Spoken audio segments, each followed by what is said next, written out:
Hey everyone, today we're going to be talking about a 1990 classic gangster film, and no, it's not Goodfellas, it's Miller's Crossing, directed by the Coen brothers. So let's talk.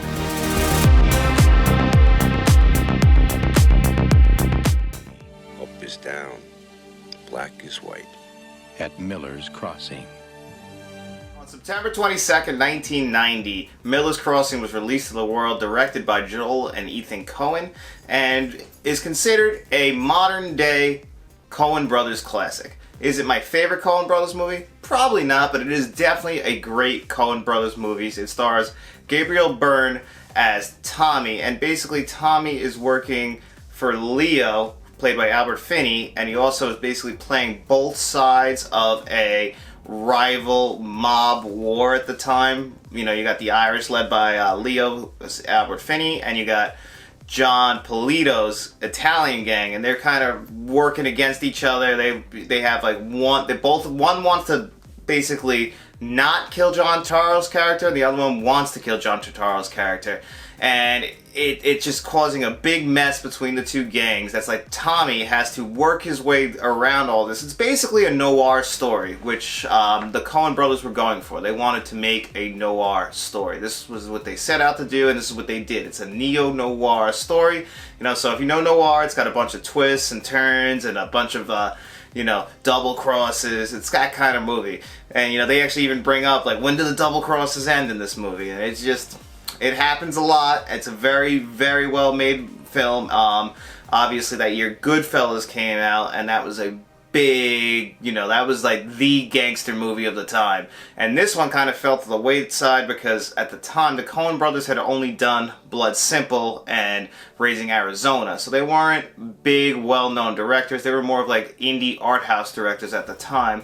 They wouldn't really blow up until I would probably say The Big Lebowski. I mean, my favorite Coen brothers movie is Fargo, and that was 96, I believe. So this is still early Coen brothers. This is when they're still getting their footing, but it is a masterpiece of art, if I say so myself. If I know, and many people know the Coen brothers, you know the kind of films they make. Their characters are all sharp and witty and funny, and the dialogue is written to perfection. You know, the Coen brothers produce, write, and direct their films. Like, this is what they do. Like, they put everything they got into a movie.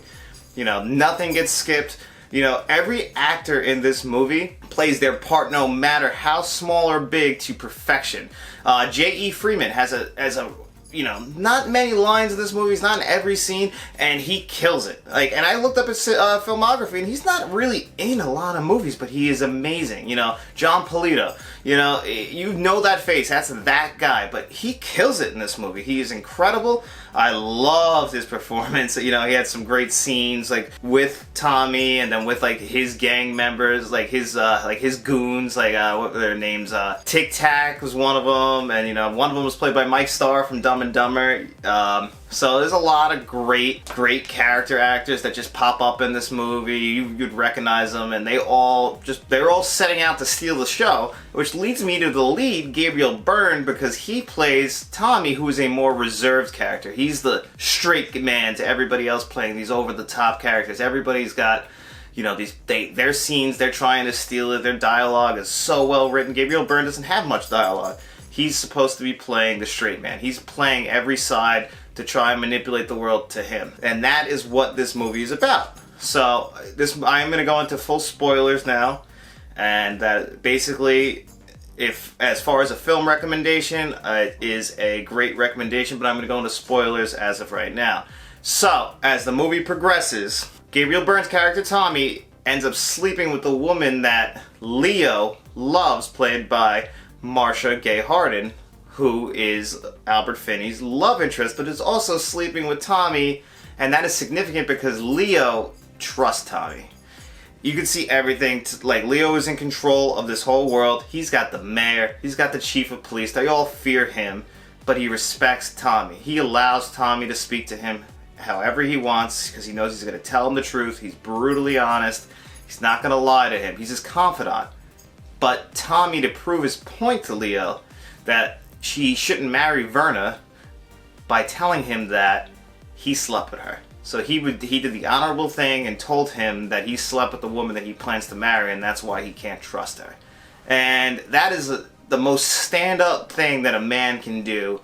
And it's probably the hardest thing to do, because you can tell that he respects Leo, and I don't think he's a weird person. I don't know if he has like an emotional like core. He's more of like a cold-hearted man. Even though he doesn't really kill, he's still very cold-hearted, Gabriel Byrne's character of Tommy. But it's still very hurtful to Leo that he would do this, because he trusted him. The thing is, if you notice throughout this whole movie, is that everybody trusts Tommy. They either trust or they fear him, and they feel like he is like the smartest person in the room. They actually also make jokes about that, like, they call him smart guy, because he is intelligent, and he seems to always know how to make the smart move, as they say. And it's very well done. It's incredibly written. His dialogue is great, and I just love how everybody is working each other, just how the scenes are set up. And so Gabriel Byrne, Albert Finney are all great. John Polito is great. All the other side actors who play smaller roles. Steve Buscemi, one of the extras on the Criterion, they said that they hired the guy who they could say the dialogue the fastest, and that's how Steve Buscemi got his role in this. And this is a movie where we first get long-lasting relationships that the Coen brothers would have with Steve Buscemi, John Turturro, and John Polito, who would all appear in later Coen brothers movies. So that is a really nice start. This is the beginning of all those relationships that would lead to many more great characters down the line in the likes of the Big Lebowski. So it's very nice to see them get their start with them here and in this movie. And also, it should be noted that Barry Sonnenfeld is the cinematographer on this movie, and if that name rings a bell, he is also the director of The Addams Family and The Addams Family Values, the first 3 Men in Black movies, and Wild Wild West. So it's pretty cool that he was the Coen brothers cinematographer before all that, and obviously a phenomenal looking movie. So kudos to him, kudos to the work. This movie takes place in the, you get a lot of tree shots, a lot of shots in the woods, and it's just beautifully done, beautifully shot. That they put a lot of, the Coen Bros, they put a lot of artistic direction. It looks great. It's a period piece. They nailed the costume, the sets. It all looks great. It looks like it takes place in the 1930s. You can't take that away from them. It's a great looking movie. The way that the Coen brothers use sets, they're very wide sets. You've probably noticed in movies like Blood Simple or the hotel scene in No Country for Old Men, how the sets that they choose to shoot on are very specific, and it's very noticeable. You're watching a Coen brothers the way they shoot a shot. And it's very, very well done. So in this movie, we get a lot of that, and then we also get an amazing score, which is very iconic. And it feels like this movie was just overshadowed by a lot of other movies at the time. Like, the Coen brothers didn't have a lot of pull in the early part of their careers that they would have in later, as far as drawing, Like, Goodfellas is the movie, that's the gangster movie from 1990 that everybody knows. And they might forget about this one because maybe it's more of a mystery, it's more slowed down. But don't let that take anything away, because the action in this movie is still extremely well shot. The scene where they try and break into Leo's house and kill him is amazing. It's actually a phenomenal scene. I think it actually might be the best Coen brothers scene in any movie for me. But, it does feel sometimes a little slower, and where they can take a step back from that. But like I said, everybody's playing their characters perfect. I had some legit laugh out loud moments in this movie. For any of the keen-eyed viewers, Albert Finney, because he was actually a late add-on, because the original actor, who, drawing a blank on the name, was supposed to play his character, tragically passed away. You may have remembered him in Raising Arizona or Bull Durham. So Albert Finney, they called him 4 days before shooting for a 14-week shoot, and they said he was just a blast to be around. But if you look in the movie, he's actually dressed up in drag in the one scene where Tommy walks into the girls' locker room, and he requested that. The Coen brothers said he pretty much begged. That should just tell you something about Albert Finney. He was just all game. He was just a great guy to be around. Everyone was happy to have him on set. And from what I've heard about being on sets of movies, having a guy who's a little more funny and stuff, I feel like that's definitely something that everyone would be happy to be and happy to be around and see. So I like hearing little stories like that, so that always, brings a smile on my face. You don't want to hear the stories about guys who are like, real dicks on set. You want to hear like everyone was having a good time, all the actors and actresses were fun, and it should be fun. You're making a movie, but you don't get that all the time. So anyway, if I am going to rate Miller's Crossing as far as a film, I am going to give Miller's Crossing an 8.5 out of 10. Now for the main event. The new Criterion Collection Blu-ray of Miller's Crossing just came out, and as always with Criterion, a very, very well-made product. Now, since Criterion has currently shifted towards doing 4K Blu-rays, I was a little disappointed to see that this did not get a 4K Blu-ray release. It just got a regular Blu-ray release, and that is not a problem, believe me, because Criterion, even on their regular Blu-rays, still hold up very well matched against 4Ks. You could look at Doctor Strangelove as a great example of that, or Do the Right Thing. The 4Ks really do hold up against the Criterions, so Criterion knows how to get the most out of their technology. And this is another example of that, because this is a 2K, a new 2K scan that they did for this, overseen by Barry Sonnenfeld and the Coens. So they got exactly what they wanted out of this film. And it's got a DTS HD Master Audio 5.1 surround sound on it, so you're going to get some great audio out of this, and I can tell you, it's very, very good audio. A lot of the scenes with the gunfire really made good use of my rear speakers, and it really was a great audio track, much better than the Blu-ray that I had before this. So actually, a little funny story, I was watching the Blu-ray for Miller's Crossing like 3 months ago before they announced this as a release, and I was actually watching the movie on Criterion's website, saw that this was coming out, and just stopped the movie immediately because I knew in a couple months I was going to watch the Criterion. Which is very helpful because I can tell you that audio and visually, this movie is a huge step up from the Blu-ray that came out years ago. And if you're going for just strictly on visuals and audio alone, this Criterion Collection Blu-ray is very, very, very much worth your money. Like I said, we would have been nice to get some HDR on there because it would have been nice to have that on a 4K Blu-ray. My guess is that they were making this before Criterion decided to make the jump to start doing 4Ks, and that's why this is only a regular Blu-ray release, but again, that also doesn't hurt it. It is very well made. It never looked better. I knew we were in for a great trip on the opening shot when they're making that glass of whiskey and they just got the shot on the ice going into the cup. I was like, oh, now that's beauty. And I was excited. I couldn't wait to keep going, and I could definitely recommend this from an audio and visual standpoint.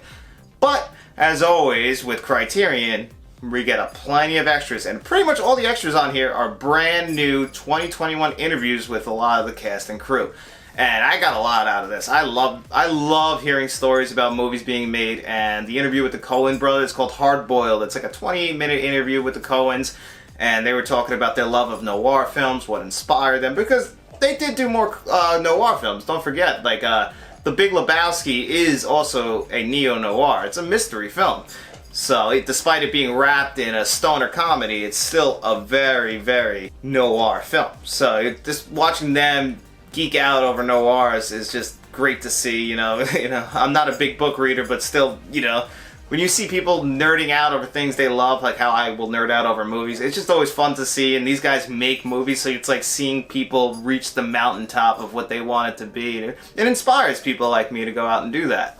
And also then you had a great interview with Gabriel Byrne and John Turturro talking about their experience making the movie and everything like that, which was also very well done. It's just cool seeing like how they got their jobs and everything, what they were expecting, working with Albert Finney. It's all just so great. You get interviews with Barry Sonnenfeld, the production designer. It's all great. You're going to find out. And these things make you fall in love with the movie more. And that's where I think Criterion always nails it. That's why I've said it before, that Criterion is the mountaintop of Blu-ray studios making films right now, and I stand by that with this release of Miller's Crossing. Now, as far as packaging go, I would say that this is kind of like Criterion's like standard packaging, where it's just a clear case, nothing special. You get the awesome artwork, making use of like, one of the more iconic shots, the trees from the movie. Very well done. You get a little booklet inside, and the Blu-ray, nothing else. And, you know, this is like their like regular put-out kind of casing. You know, sometimes you get those really nice over-the-top cases like Menace to Society or Citizen Kane, but their regular casing is still pretty good. You know, it's nothing special. What you're paying for is the visual and audio upgrades and the plenty of extras. And as far as that goes, I have to give Miller's Crossing a 9.5 out of 10. Overall, as far as a packaging goes and as far as a Criterion Collection Blu-ray goes. So if you haven't seen Miller's Crossing, I highly recommend the film. And if you have seen it and you were looking for an upgrade, I highly recommend the Criterion Collection of the Blu-ray. And as always, thanks for joining me here today. If you want to see me review any more Criterion Collection Blu-rays, please let me know in the comments section below. And as always, make sure you like, share, and subscribe, and you tell all your friends.